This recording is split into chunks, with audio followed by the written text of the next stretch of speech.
who's ready to have a little bit of fun? And when I say fun, I mean the kind of fun that happens when you go to Vegas. That's right, when you open up those apps and the sports book comes rolling. Now, hey, gamble responsibly. But the good news about this video is it doesn't have to be anything that you gamble on. You just have to use your brain. And let me know in the comment section below if you got it close to right, because it's time for the most competitive season of all, not March Madness, Rain Day Madness. We're jumping into a bracket for our legends and their abilities. And it's time for us to take a look at which ability comes out on top. That's right. I have set up a bracket with all of the legends in Apex Legends, and we are going to compete against one another, talking about why one of them might win and one of them obviously might lose until we find an ultimate winner. Now, there's no round robins. There's no run it back down in the lowers bracket. It's just randomly assigned, and we'll see which one comes out on top. If you disagree,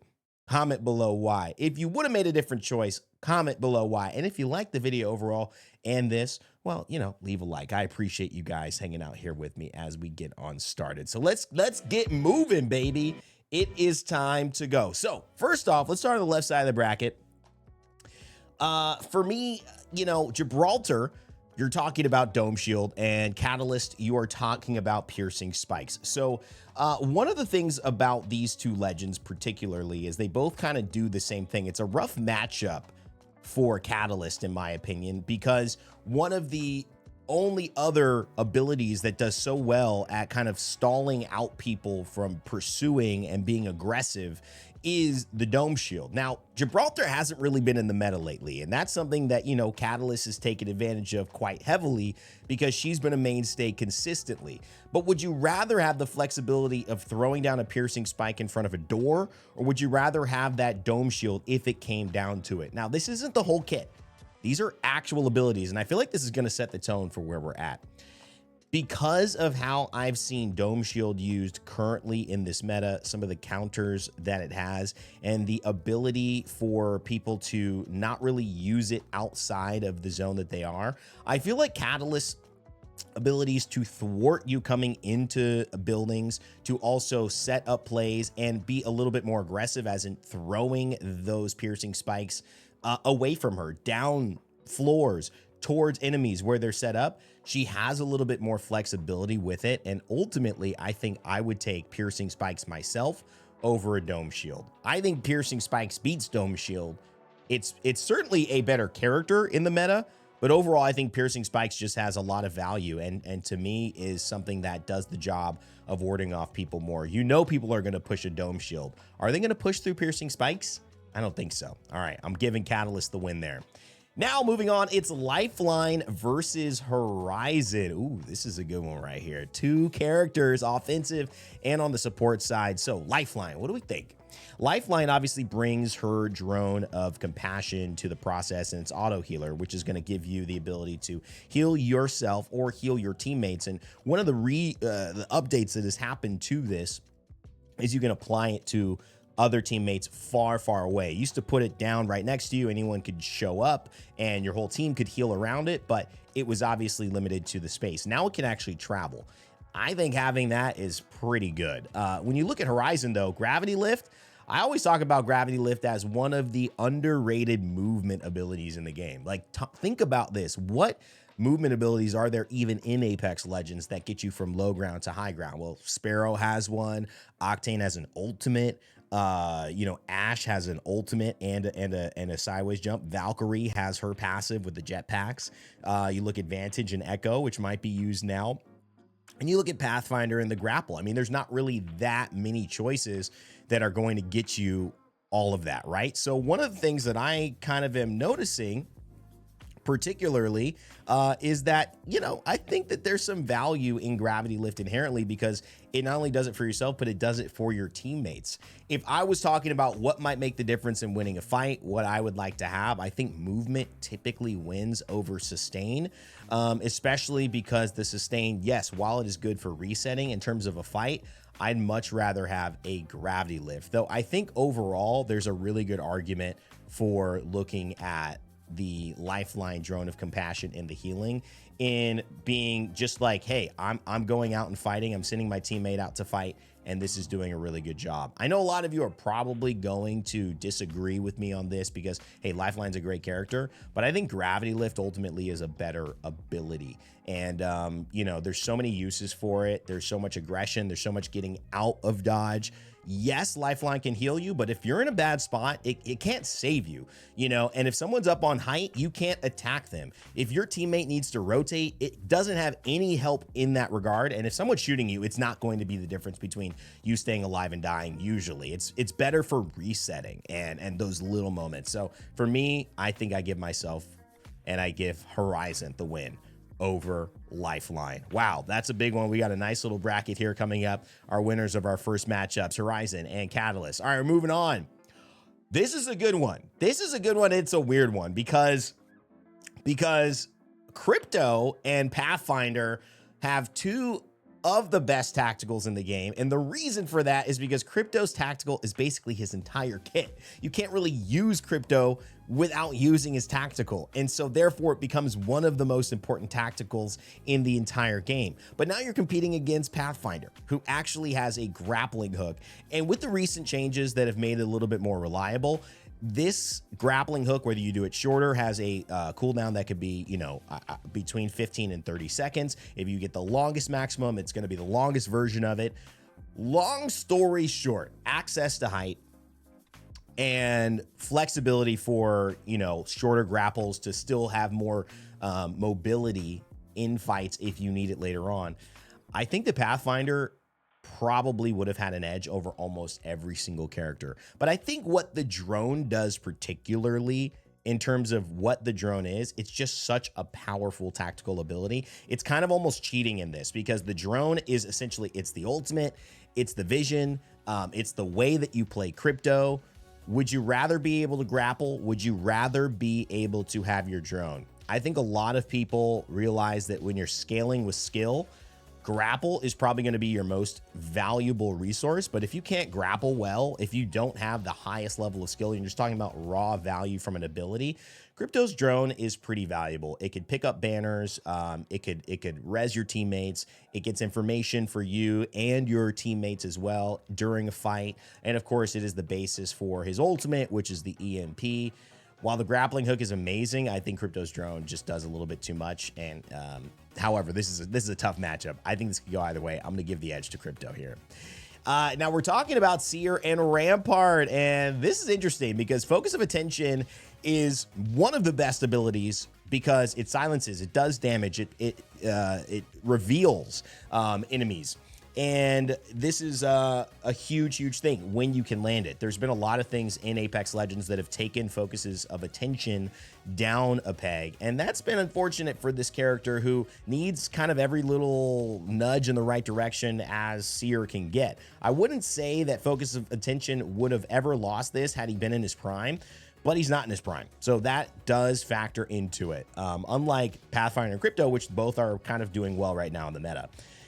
Rampart, though, the mobile wall. Now, I think in terms of this conversation, it's really not much of a doubt.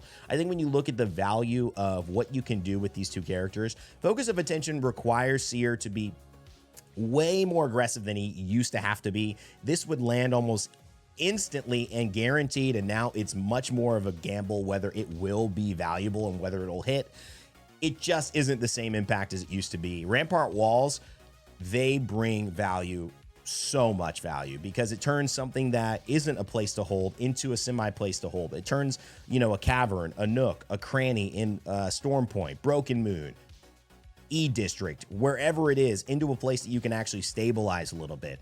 Talk about also ramping up the damage that you're shooting through. While many players aren't necessarily going to plan a strategy around that, it certainly helps when you're trying to trade and people are poking back at you. An energized shot through those walls, getting percentage damage amp, especially with the 30-30 repeater, G7 Scout all in meta. God, let a devotion start slinging through that thing. It is going to hurt. Rampart for me wins this one. I think her tactical is more valuable, and it's been more valuable lately in this meta. Vantage versus Wattson. Wow. Well, this is kind of an unfair matchup, or it would have been a much more unfair matchup had Vantage not just gotten a big change to Echo. Vantage's tactical Echo is a bat that allows you to relocate and obviously gain different vantage points as this sniper character wants to. It now also includes a double jump in it, which is really nice and has gotten a lot smoother since Vantage's changes in our midseason patch in Season 25. However, Wattson is also a character who has received a buff to her perimeter security, her fences. Fences for Wattson. This is one of the keys. You never really want to push fences. You never really want to push a building that is fenced up. You never really want to do it anyways, because it's hard to do it. And it just, you know, you get hit by those things, you're dead. If you run into a fence, you're essentially like a sitting duck in Apex. And we all know sitting ducks in Apex don't survive. That's why I've never seen one.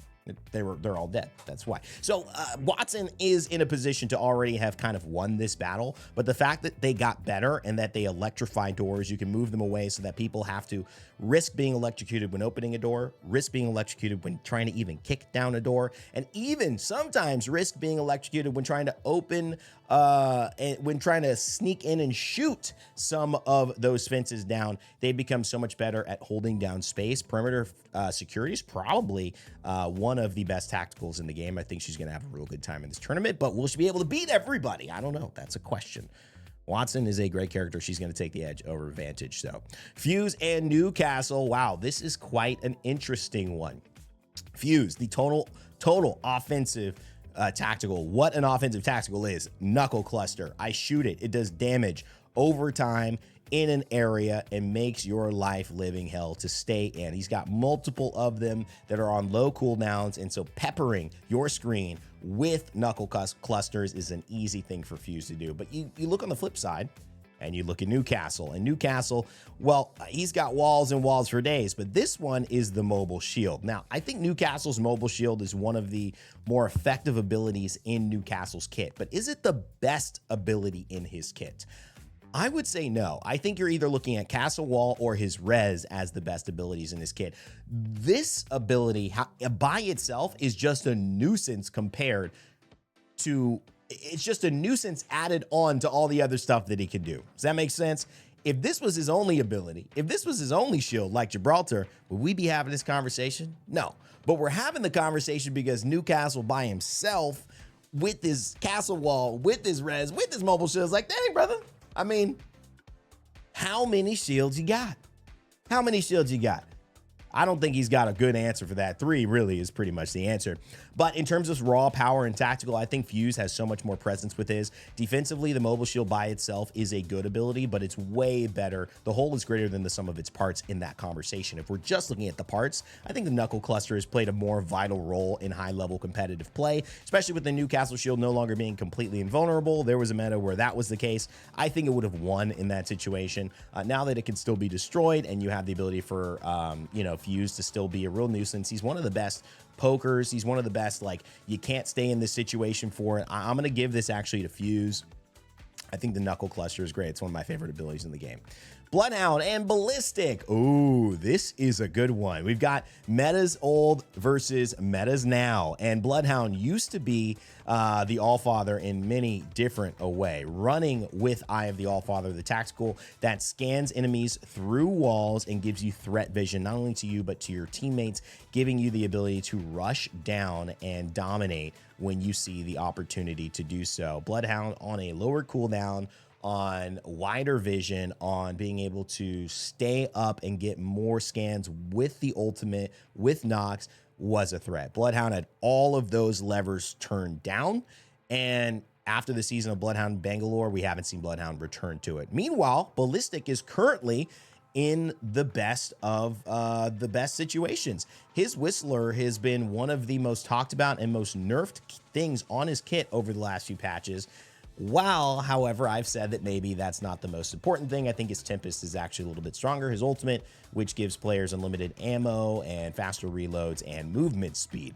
So the thing for me is really just kind of dissecting what would you rather have, what's more valuable, having a Whistler that kind of auto hits and make sure somebody can't shoot at you, and obviously is silenced or potentially taking damage when they do try to shoot at you.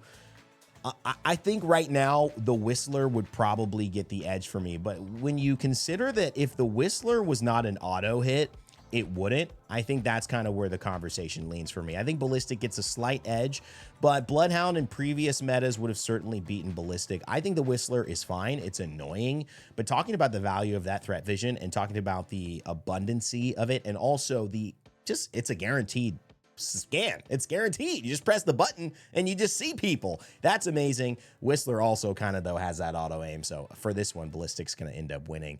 It's always been a pretty good tactical and controlling space, and not shooting in an FPS, that is pretty hard to deal with.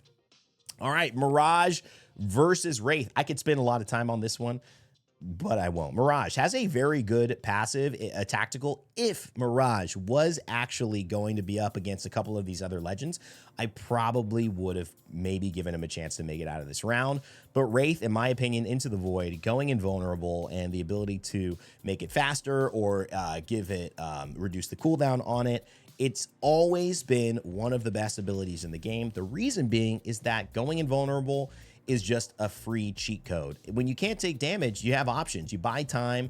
Other characters don't have the ability to go invulnerable almost at all. There's a few exceptions for momentary things, but having it on a tactical, it's always what has made Wraith hard to kill. For greater players, it's made the difference in terms of getting in and out of situations, getting the right passageways for her ult to connect from one place to the other without dying on the en route. And she's still one of the most, I think, flexible and exciting characters to watch when played at the highest level. Into the Void is one of the reasons why. So she's going to go ahead and take that one. And to me, I think being invulnerable, iframes, that's always going to be one of the best abilities you can have in any damage-oriented game. All right, we got our first half of the bracket ready to go there. Let's switch over to the other side and play a few of these. As I said, Wraith moves over against Mirage. Maggie versus Sparrow. Now, this is a battle. This is like getting Duke and North Carolina up against each other in the round of 64. I mean, this is crazy because two really good tacticals. You got the Riot Drill for Maggie, which counters things like Gibraltar. It can, in some ways, counter Newcastle and definitely helps sieging indoors. And she's being played quite a lot in this meta, and it could be scaled up to have two, or you can have a bigger one that hits for harder and wider and just has more duration. Now, my man Sparrow, though, came in, and he came in with a blast. He got the young talent, though. Sparrow came in with that beautiful tactical and able to not only use it to scan recon beacons from afar, which is like insane, but the tracker dart also helps you to reveal enemies who walk within that line of sight. He's got multiple of them. I think it's truly one of the most easy ways, outside of now Bloodhound kind of being out of the meta and Seer being out of the meta, to get information on where legends are, and the fact that you also get access to survey beacons and you can shoot that from afar as well. I truly think that Sparrow's tactical is a top tier tactical, and that's why he's been played right away as he came out on launch. Maggie, great tactical, but for me, I got to give the edge to Sparrow on this one, guys. And that might be a conversation, but not too much of a conversation, I think. I think you guys will have more conversations around these versus this one. I do think Sparrow has a better one, but Maggie, obviously a great tactical as well. Revenant and Loba, two movement tacticals. So we're really talking about who's got the better movement. Now, let's assume that Loba's movement works, because a lot of times Loba's movement has not worked. It's kind of been a problem, hasn't it? Like, Loba's not necessarily been the kind of character you could rely on, for being the best friend of a burglar, or burglar's best friend.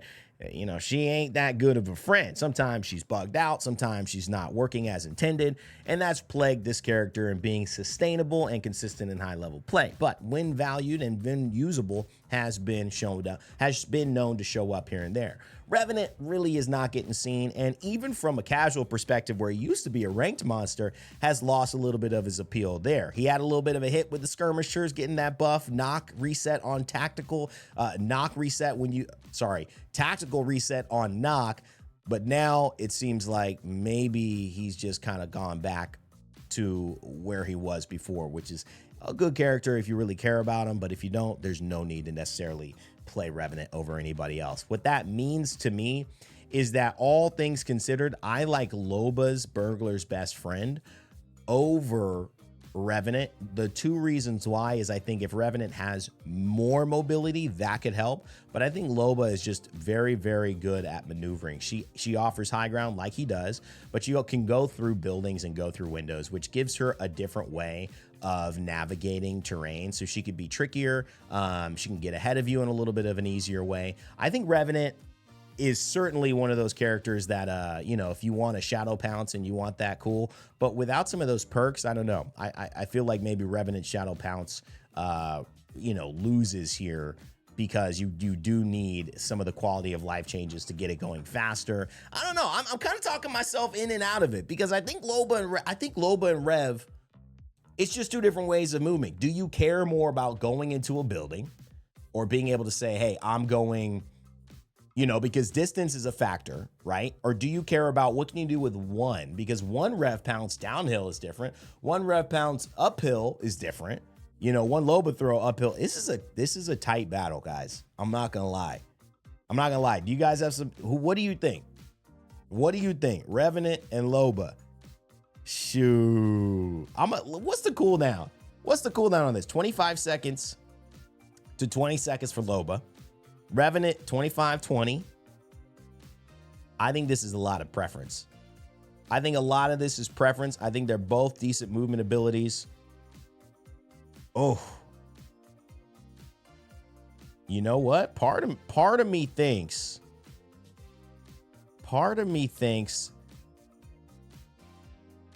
that I'm going to stick with my gut and go with Loba. I think Loba has a little bit, all things working as intended, better movement. If Revenant had two guaranteed pounces, I would throw that on him. But I think Loba in general, if we're just talking about one tactical, I think the Loba tactical is a little bit more my style and what I like to use. I think it's a little bit better. Go ahead and let me know what you guys think in the comment section below. And just being able to go through windows into these weird spots, it means you can truly reset, I think, a little bit better than Rev can at times. It's harder to be as aggressive, though, I will say. Okay, Octane and Alter. Well, this is not a conversation, really. Octane has one of the worst passives in the game tacticals in the game right now. And the reason being is that Octane basically has to shoot himself. I mean, you know what I'm saying? Like, Octane has to shoot himself in the foot in order to be an effective character. He has to essentially take health away, but he gets the movement speed. And in this meta, it's tough to give that away. Alter, however, has something called Void Passage, which is basically this ultimate utilization of space and creativity and opportunity all colliding to give Alter like a command over movement in general. I mean, I gotta say, this is absolutely one of the abilities that has the most potential in the game, but it's also one of the sneakiest, most effective ways to show off your creativity and show off your skill in Apex from a conceptual standpoint. You can look at enemies who are above you and kind of kidnap them down below. If you're underneath on the second story, you can climb to height with this. You can cross half, it feels like, of maps or through mountains with this. You could do little things that make big differences and create chases, set up fights, lose players, or get to players and get aggressive when they think that they're safe. The ability to do that versus just running fast, but also in order to run fast, you got to hurt yourself. I mean, it ain't even close. Alter wins this one. Void Passage for sure. Caustic and Bangalore. Oh, we got a nice little setup right here, guys. Caustic has a very good tactical in the Nox gas canister, but it's become a little bit irrelevant as maps have opened up, play has opened up, pace has increased, and Caustic is a character that thrives in the in-game circle, slower pace, and more defined play area. When we're talking about high ground, low ground, you know, void passages, that's where Caustic loses a little bit of his efficacy. In general, though, a character that does well in some of the same ways that Bangalore does. When she has her clear play style, which is, you know, hey, I throw smoke and I'm giving myself and my team some cover. I'm giving myself some mobile cover. We're in the middle of Storm Point. We're running around. I need a smoke to kind of bridge the gap between where we are now and the next building we're going to get. She's incredible. Smokes have proven to be kind of like, for the way Alter has, one of the more effective cure-alls for any situation that you're in. If you want to play it onto an enemy, you could do that easily from half a map away. If you want to play it onto your team, you could buy some time and discourage teams from looking at you until the smoke fades enough to heal. If you want to play it to where you're going, you can create almost a bridge of safety or respite between getting shot and then heading to that next location where you're going to be inside the ring. Ultimately, this is great late game, early game, mid game. Unlike Caustic, which is very good late game, but just really doesn't have the same level of excellence until you're set up or, players have a defined space that they have to play in. And that's why Bangalore, I think, wins this one in there's no hesitation in my mind that Bangalore wins this one, guys. Okay, now let's go to Ash and Vantage. So Ash and Vantage, it's interesting. I think Ash, because she's been so dominant, right? Lately, we've almost forgotten about how cool and good the tether is. Like, I think a lot of people think about her dash, they think about her ultimate now, but the tether's always been kind of Ash's thing. I love the way that they've made that more effective. It's faster. It can now, be scaled up to be longer and to last longer, to be bigger, and to snare more enemies, or you can have multiple versions of them. I think this is a great ability. I mean, there's no doubt about it. She has a great kit right now, and that's why she's one of the S tier legends in the game. If you guys haven't seen my tier list video or even my shorts about it, go check it out on the channel. It might get recommended to you on one of the sides of these videos as well, so check it out if you do happen to see it. However, Valkyrie, when you look at her, I think she's a character that is a little underrated. One of the reasons, though, that she's maybe not getting the love that she needs is because they've got some of her tactical potential baked into her perks. You can change actually the layout of her tactical by selecting a certain perk, because her missile swarm does good damage. It kind of stuns. It makes it difficult. They've changed the stun. They've lessened it at times when she was in meta. They've kind of rolled it back, so it's not like such a constant piece of aggression. And they've also allowed you to upgrade it so it can be longer or wider. Ultimately, I think that might have to roll back into her normal kit for her to win matchups like this, or to actually be considered like, hey, I want that missile swarm. It's definitely not fun when it hits you, and it's pretty easy to hit and land in a pretty consistent poke, almost like Fuse's Knuckle Cluster, but Fuse does more damage, has way more range, way more reliable in terms of landing. And I think that's why, Ash is much better right now in terms of her tactical, her snare, her tether, than Valkyrie's missile swarm. This needs a little something, I think. Conduit just gets a pass. Look at that. Conduit gets a pass. Good for you. I mean, somebody had to get a buy because of the amount of legends that we got. All right, so let's run it back, guys. Let's go back to it. Starting with Wraith and Ballistic. So we got our second round matchups here, guys. Wraith and Ballistic, I mean, this is a conversation in many ways. One thing stops your enemies, one thing gives you opportunities. Ballistic probably has a little bit of the lead in some ways because he's the more effective legend right now in the game. But Wraith is also a very effective legend and does something different than what Ballistic does. And to me, I think Wraith's difference is measured more in her ability across her entire kit, but it's more so in the way that it moves your team and doesn't have to kind of keep the aggressive tone. You can move it more strategically like you would with Ash, or, like you would with other characters that can allow you to, even Newcastle, Castle Wall setup, Wattson, just, find ways to kind of set up and get your characters into different places. It's like, do I want this long passage or do I want this fast sprint there?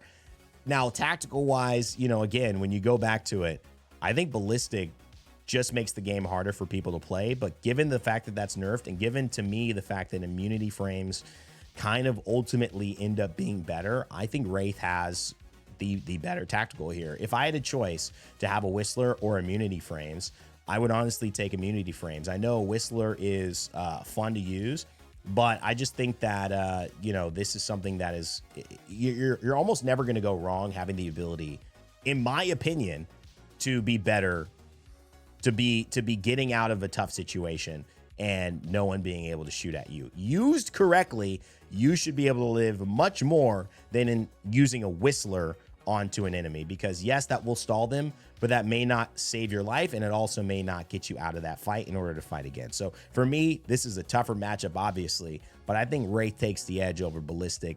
I mean, you know, there's a reason Wraith is a baddie. She's still a great character right now, you know what I'm saying? So I think Wraith takes the edge, especially with the recent Whistler nerfs. All right, now Fuse and Wattson. These two characters, they've been doing really well. You got to say, Fuse, to me, my most enjoyable, I think the most effective offensive tactical that we have in the game, even better than Ballistic's Whistler. I think shooting a ton of knuckle clusters has an impact on teams. It forces them to move. You could really just like say, you can't stay here. Whistlers, yeah, you could shoot them, but you know, it's not enough damage. It's not consistent enough. If they don't shoot back and they're in end zone, you know, it's no problem. The difference though is that when you compare against what Apex does to win games and lose games, a lot of times you look at scenarios where games are won. And yes, there are a few scenarios where you're super aggressive. You run into team, you play the, you know, I'm the guy chasing and you're being chased role.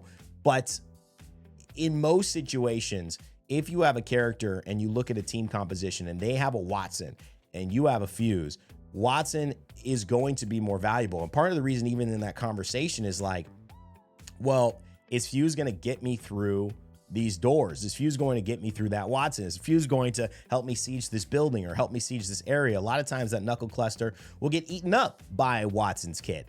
And so for me, when you're holding buildings, when you're looking at the new perimeter security, and you're also looking at the fact that Wattson does what works in a battle royale, which is hold space, hold it well, allow you to survive onslaughts, and allow you to minimize pressure and in the most pressure focused situations like end zones or when people want to take your building away from you.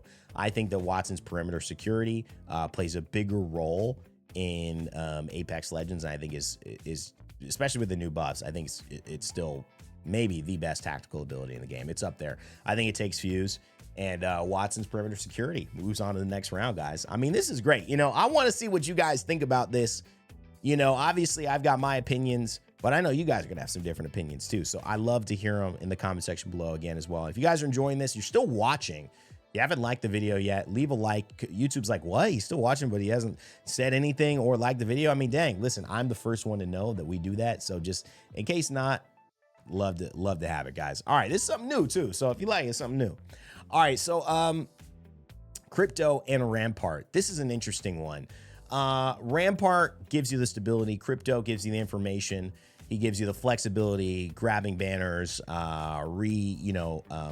getting information on where enemies are. He gives you the ability to respawn teammates too. The Rampart walls, they're really good, but I think at a high enough level, they do fall off sometimes more so than Crypto and his drone's capabilities. But since we're not talking about the EMP, to me, I think Rampart's walls are a little bit more complete as a part of her kit. And I think they're a little bit more complete as a strategy. If I was to put the drone above these walls, I would kind of be saying like, I'm including the EMP with it, which is why this is a tough one to fight. But I think if we're just looking at what does the drone do, it gives you some vision. It helps get banners. It helps, right? And you're looking at what do these walls do? I think I would rather at this point have the ability to have the walls, because that gives me a lot more. I can play anywhere. I can play late game. I can play early and mid game. I can play anywhere. A smart Rampart, I think that'll be a stronger team, especially if Crypto can't EMP versus a Crypto just having that drone. It might get shot out too, very, very simply. All right, so we're going to have Rampart advance there. She got a pretty good matchup, I'd say. Seer and Crypto, I mean, these are pretty, you know, she's one of those characters like, oh man, you know, you should have been fighting Sparrow. You know what I mean? You should have been fighting Alter, you know? Octane and Seer should have gone up against each other. Okay, so we got Horizon and Catalyst. Gravity Lift and Piercing Spikes, they do two different things. I'm always going to go for team-wide mobility. I think that's just a great kit. I think defensively, Piercing Spikes is better than a Dome Shield, but I think in terms of what map, that's where you start to have this conversation, because there's a lot of maps where, you know, Catalyst, if she was just throwing those Piercing Spikes, yes, she would be able to hold down, you know, some doors. She would. I mean, it wouldn't be complete, but she'd be able to hold down a few buildings, be a nuisance. I still think compared to Horizon's ability to play make and overall mobility, I think I would still rather go for a gravity lift. And this is just a preference for me. I think a gravity lift is a better ability than piercing spikes. I think piercing spikes alongside Catalyst being able to lock down the door with their void fluid, or I think it's called void. It's called Sparrow fluid. And then also her ultimate, which is God, what's her ultimate called again? Why am I forgetting Catalyst's ultimate? It's so like, it's so obvious. It's so obvious. Why am I forgetting? Catalyst ultimate. What is it?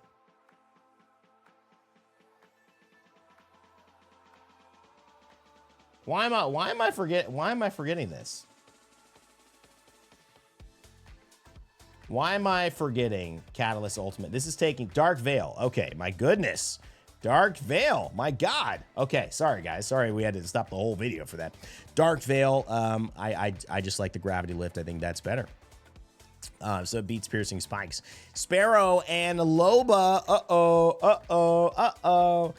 Now listen, guys, I think Revenant and Loba, they were two lower tier characters right now who haven't been getting a lot of sauce. That's kind of would have been the Octane and Seer combo. That's why it's interesting. But right now, I think it's been proven. Sparrow's ability to get information and easily enough has kind of changed even the landscape of what we think should be happening for characters who have recon abilities. A lot of people are saying, well, who else can do that besides Crypto, besides besides Crypto and besides Sparrow? Everyone else has to go and stand on the survey beacon. I mean, this is crazy. You know what I mean? And so I think ultimately his ability to do it with such ease and also get the tracker dart information, it is better than the singular movement from Loba. And that's why I think I also gave Horizon this, because it's not just a gravity lift for you. This impacts your team. You could take your team to height. There's not many characters that can take a team to height, and that oftentimes can be the winning play in a game. This is just for Loba, so while it is good individually, I think this still wins overall as an ability in terms of value. This is maybe the most craziest matchup right here. Alter, Void Passage, Bangalore, Smokes. In different metas, this would have been, either one would have won. This would have been Tyson and Holyfield. This would have been LeBron and Steph Curry. This would have been Kobe and the Lakers versus Tim Duncan and the Spurs, splitting 4 or 5 championships each in a matter of 10 years. This is Messi versus Ronaldo right here, because these two characters have both been central points of metas. Bangalore previously, Alter now. And part of it is their tactical abilities. The Smokes in maps like Stormpoint changed the way that you could think about holding zones and areas. And Alter's Void Passes just changes the way you think about playing Apex Legends. You have to, however, go and say, while this might be a battle between two greats, when I'm comparing different eras, if I'm talking about the iPhone 18 and I'm talking about the iPod, the original iPod, while they were greats at different times, I'd rather have my iPhone 18. Alter just changes the game, and it's way more maps than Bangalore. You talk about E-District, a Smoke is not going to save you in that little corner underneath the bridge that you have to hold up. But if you can go straight up to the bridge, or you can go through the bridge or through the building, I mean, that is a game-changing thing. I don't know if it's going to be very, very difficult to beat. I mean, I think Alter here, while it's a slugfest, takes out Bangalore and gets the win. And it's just because now that players have played Alter enough, they know and are demonstrating the value that she had. She's always had an ability with the highest skill ceiling in the game, I think. And now it's finally getting utilized. So she moves forward over Bangalore into our next round. This would be a quarterfinal, I believe. This is, quarterfinal. All right, Conduit and Ash. Now, this is an interesting one, guys. Radiant Transfer Conduit's ability just got a big buff. And one of the things that happened is it went from 31 seconds to 21 seconds.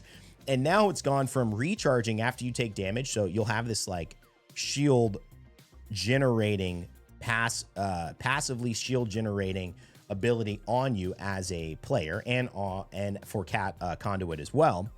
But you have to wait 2 seconds in between damage in order for it to start getting your shield back. Now it's only 1 second. These changes came in recently. And while this was a character that was definitely going to be a part of like the meta, in my opinion, if this was gotten to be figured out. It just hasn't been figured out yet. So I'm forced to be doing some theory crafting here, and you are as well. When we look at these two characters, Ashe has clearly shown the value in the tether. Tether is tough. A lot of times when you're tethering someone, though, it's not a guaranteed kill, because where you're tethering someone from typically is behind cover that you know they're there. It's 20 damage, but you're not pushing off that tether necessarily. Conduit is truly like, I can give you, me, my teammates, like more health than you all the time. If you wanted to say, what would I rather have? What would be over the course of 100 games, more game changing in giving me a win versus a loss across my team? It would be me and my teammates having more shield than you without having to heal. That would be it. I mean, that would definitely shift it towards we win more than 50% of the time on even skill. This is also a bad, it's also not good to get tethered, but you can still fight in the tether. There's a lot of things you can do to counter it. And a lot of times it's from far away, and it's just kind of one of those added things that you poke. I really believe while Ashe with her total kit is just a monster, I think if I'm talking about the value of a single Q, I think her tactical ability for Conduit is better than Ashe's. And let me put it this way. If she didn't have her tactical ability, what even would this character be? That energy barricade, what is that? She's got Bangalore's passive, kinda, and then she's got her ultimate, which is barely valuable enough. I mean, you don't even talk about her ultimate. That is why she's even a character that's considered being played at the highest level. Ashe, if you took Ashe's tether away, she'd still be a top tier character.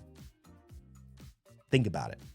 This ability, I think, is better. I'm putting Conduit forward, guys. I need to hear this conversation. I need you guys to get involved. That is a big pick right there. I know a lot of you may have a conversation about it.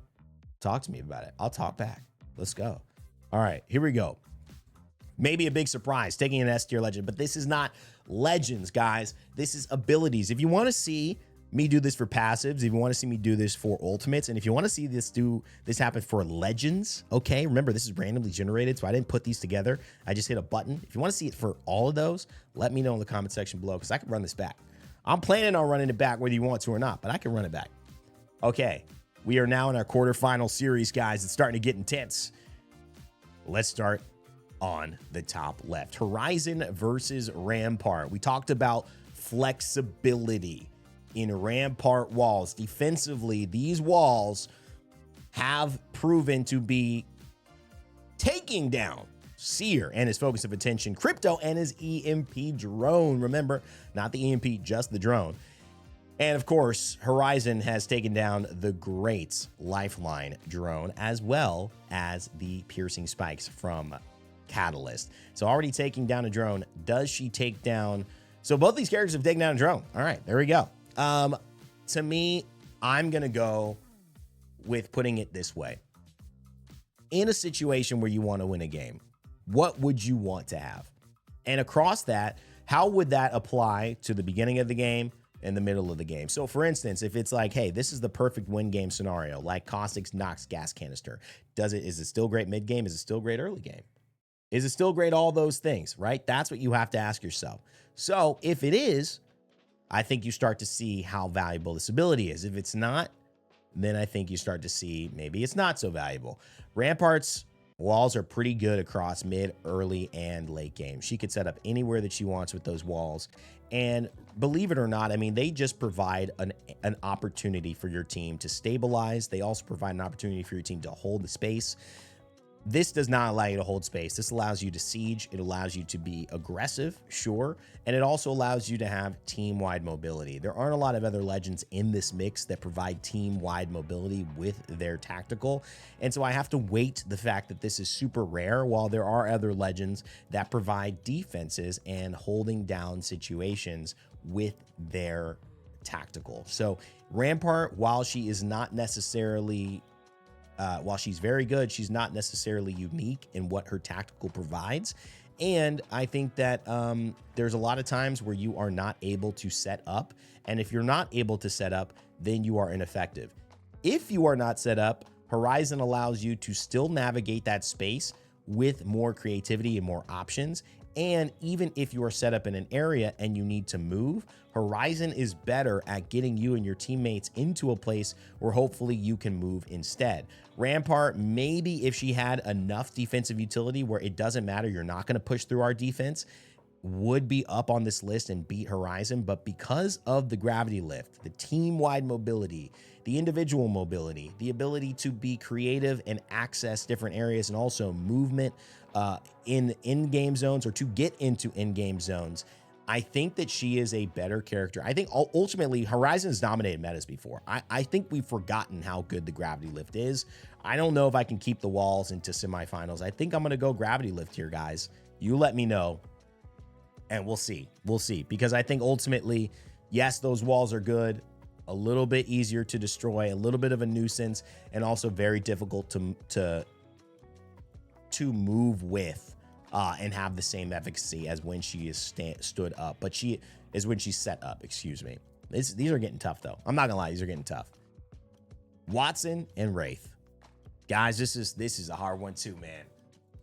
All right, so immunity frames and basically the best defensive tactical in the game, in my opinion. One is for you, one is for your team. I'm going about this with an awareness that what does it do across the board? If I look at giving 8s, 9s, and 10s for what does it do for me? What does it do for my team? What does it do mid-game, early game, late game? What does it do in the landscape of other characters trying to do their things against me? I think that I have to give it. I think I have to give it. Even though I would rather have the other one, I think I got to give it to Wattson.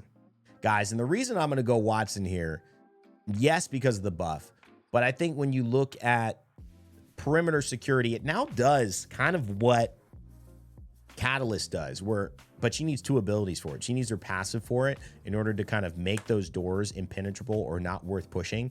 The fences make areas not worth pushing. They make buildings not worth pushing. And the fact that you see a Wattson fence, let me tell you, what do you think about doing when you see a Wattson fence? Do you think about running into it?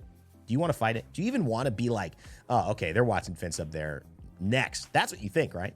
When you see a Wraith, what do you think? Oh, man, she's going to enter the void. Now, that Wraith knows they could get away with some stuff. Wraith back and forth, that Wraith portal, she knows she's going to be great in terms of navigating situations in games and early games and mid games. But when it comes to doing what you do and other players stopping you, if a Wraith tried to get into a Wattson building, if a Wraith tried to navigate and do her thing, but Wattson is there already set up, it's going to be difficult. Yes, she can queue, but she's not going to have any other options. She'll be trapped, whether in there or out there with those fences. And it's just not an easy thing to fight against. I think Wattson is, in my opinion, the best, controller, the best defensive, legend that we are able to see when played at the highest of high levels. I think the pairings of Catalyst and Newcastle individually are probably just as good or better. Together, they're probably just as good or better. But I think Wattson, when you look at individually as a character, I think she just does what makes, she's just so good at what in a battle royale you need to do, which is hold space and hold wide amounts of space and have flexibility to move. Remember, they redeploy at 4 seconds instead of like 12 seconds. So you can move these so quickly. I mean, she's just gotten better. I think perimeter security wins. Whoa, what happened here? There we go. Perimeter security wins. I don't know how I got rid of that, but whatever. All right, Sparrow versus Alter. Well, I love this combo because I think this is why Sparrow's in the conversation, because his tactical is in the conversation of one of the better tacticals in the game. There's no doubt about it. He's had to go against Maggie and Loba, who by consequence is beaten Revenant, which I think we can all agree Sparrow's probably better than those. But better than Alter? I think that's just not a question. I think Alter, we already know the benefits of that. I think Sparrow finally loses around here, gets it to the quarterfinals, but cannot make it to the semis. Void Passage is still that much better. It's the highest skill ceiling tactical for sure in terms of movement, but in my opinion, it's still, when used to the best of the ability, changes fights completely, right? That wins games, loses games. Yes, Sparrow gives you information, but in terms of wins games, loses games, wins fights, loses fights, I think we're in a pretty good top 3 right now. I think we are. Conduit, we know she's moving up, And this was the benefit of Conduit there. So it's going to be Conduit versus Alter. It's going to be Horizon versus Wattson. Guys, wow, we have made it. Our final four are here. I just got to say, this is a blast. I love you guys. And if you have your opinions on how this is going to go, maybe take a second, think about it. Let's get into it. So for me particularly, I think all of these legends bring something super unique in core elements of what wins games in Apex Legends, okay? Lifeline could have been in this conversation, but I don't think she's been toned down enough to where it's never going to be the thing, because if it is, she'll dominate, right? Because she deals with health. This character deals with, you cannot get to the place you want to get. I'm holding down the building I want to hold. Everyone is discouraged to push me. That wins. I'm holding down this spot. Oh, you don't want to push that because if you do, you'll die. So you fight the other teams, then we third party and we come over just by by a result of existing. I move myself and my teammate, and I have the ability to move to high ground, from low ground to high ground, to be aggressive, to be defensive, to escape or to chase, to stall and buy time, or to maneuver for the perfect aggressive play. Movement, huge. Alter, movement, but on crack, and invulnerable while doing it. And very difficult to chase, very difficult to know where it's going to come from, how it's going to do, and the ability to impact others with their movement by kidnapping them if they're above them to the side of walls and setting up for these really big flash finishes. Gravity Lift can also kind of shut down people coming out of doors and things like that. That's another element to it, which is good. Conduit, shielding, right? Shielding, that's the other thing. You have more shields than the other team. Shielding and health, those are the metrics of whether you live and die. She just adds more to that metric. It's like a character who just has more health, and you're both fighting even skill. If they just have 50 more health than you over a course of 100 games, you're probably going to lose just based on the amount of health that they have, even if you guys do the exact same damage to each other. So let's break it down. Starting here with Horizon and Wattson, guys, I think you already feel it. I think you already know it. Horizon, to me, I cannot stress enough how valuable I think Gravity Lift is, how valuable I think it is as an ability. Even though she's been nerfed, what Gravity Lift does is huge, and there's not a lot of abilities like it. And that's why, although she's not in the meta right now, Horizon's always a stone's throw away from landing. But this is as far as she'll go, because holding a building, holding a space, making sure that no one sieges you and they siege another team, punishing people when they do siege you, making fights easy, being a character that excels at that, and also can take her setup from one place in a building out into the open and have it set up again in almost instantly. This is a character, this is a tactical and perimeter security that has so much value that, yes, while a Gravity Lift might be good just pressing Q and getting that, if you can utilize in these situations perimeter security in the right moments, you're basically going to almost guarantee a win. And this is what Wattson brings to the table. I think her overall efficacy and potential is higher than Horizon's, where she gives you some more flexibility with how to use her kit.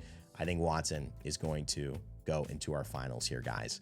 And you've got Alter and you've got Conduit. If Conduit had proven to me in the Pro League that her ability, her tactical really made the difference, this might have been a different conversation. But there's been no doubt in my mind right now, in this meta, in this situation, what is changing the game? What completely gets banned right away after game 1 or game 2 because every team has one?